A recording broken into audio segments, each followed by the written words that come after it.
अंगना में मोरे बाबा तुलसी लगाइया हो, दुअरे गजनवा के फूल जी। अंगने में मोरे पापा तुलसी लगाइया हो, दुअरे गजनवा के फूल जी।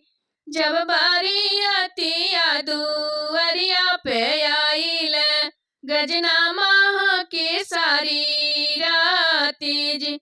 जब बारियतिया दुअरिया पे आइल, गजना माह के सारी रात जी। सब कोई नीरे खेलाया जन से बाजना, दुल्हानी रेखे गजना फूल जी। सब कोई नीरे खेलाया जन बाजना, दुल्हानी रेखे गजरा फूल जी। दाना दहेज ससुरु कुछ नहीं लेबे हो, हम लेब गजनवा के फूल जी। दाना दहेज ससुरु कुछ नहीं लेबे हो, हम लेब गजनवा के फूल जी।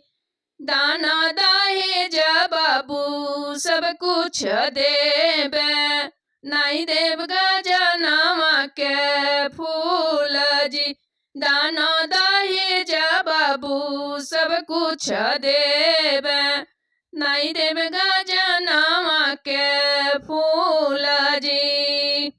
इतना बचन जब सुनल दुल्हे बाबू, उठ गईल गोड़ा झझकारी जी।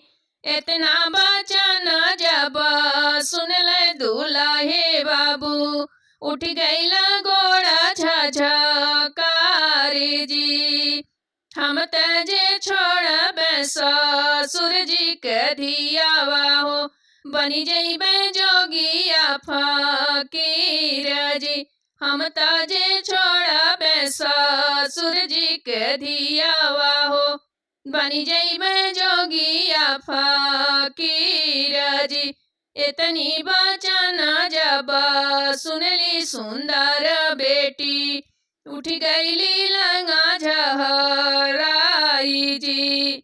इतनी बचन जब सुनली सुंदर बेटी, उठ गईली लंगा झझकारी जी। दाना दहेज पापा कुछ मत दिया हो, दे गजनवा के फूल जी। दाना दहेज पापा कुछ मत दिया हो, दे गजनवा के फूल जी। जेकरा ले तेजला बाबा इतना सुंदर धियावा हो, गजराया ईसन कौन चीज जी। जेकरा ले तेजला बाबा इतना सुंदर धियावा हो, गजरा कौन ऐसान चीज जी।